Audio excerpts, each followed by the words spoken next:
Most players think that upgrading generators will fix their power issues, so they go from small to medium and to eventually an RTG, and expect everything just to work.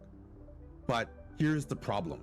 Generators don't fix power systems, and if you don't understand why, you'll keep upgrading and still run into the same issues. In Astroneer, power isn't about how much you produce.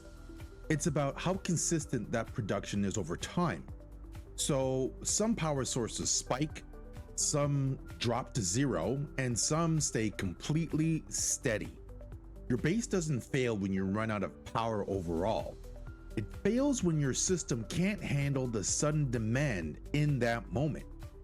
That's what we call instability. Let's start with the small generator.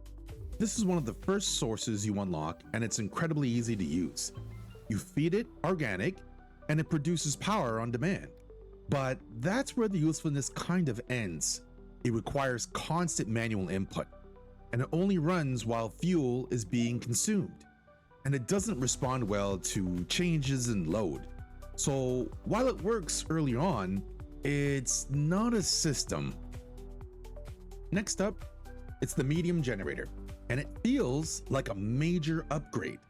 It produces more power, and it uses carbon, which is easier to manage once you have the smelter running. And this is usually where players believe that they've solved their power issues. But the limitation is still the same.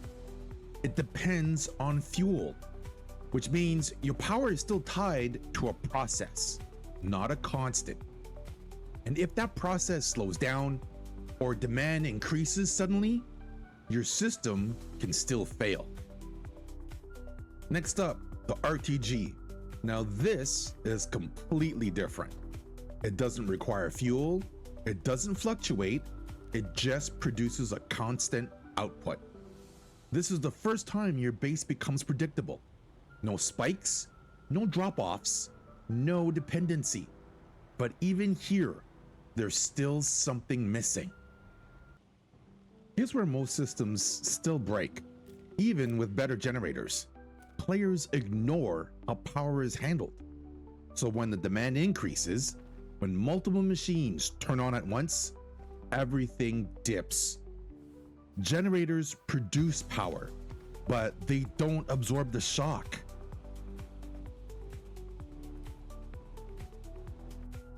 The solution is not better generators, it's a better system. A stable setup combines three things: generation, storage, and distribution. Generators produce power. Batteries stabilize it. So when demand spikes, batteries fill in the gap. And then when that demand drops, the batteries recharge. That's what makes a base stable. So here's a simple way to think about it. Small generators are temporary. Medium generators are scalable. RTGs are stable. But none of them solve power issues on their own. Because in this game, generators solely don't fix power issues. Systems do. And understanding the differences and the values of capacity and throughput and all the other machines involved will help you create that system. Thanks for giving me your valuable time, and I hope that this video has shed some insights or maybe even solved some issues that you may have been encountering in Astroneer. So until the next time, be good, be safe, and I'll see you in the future. Peace out.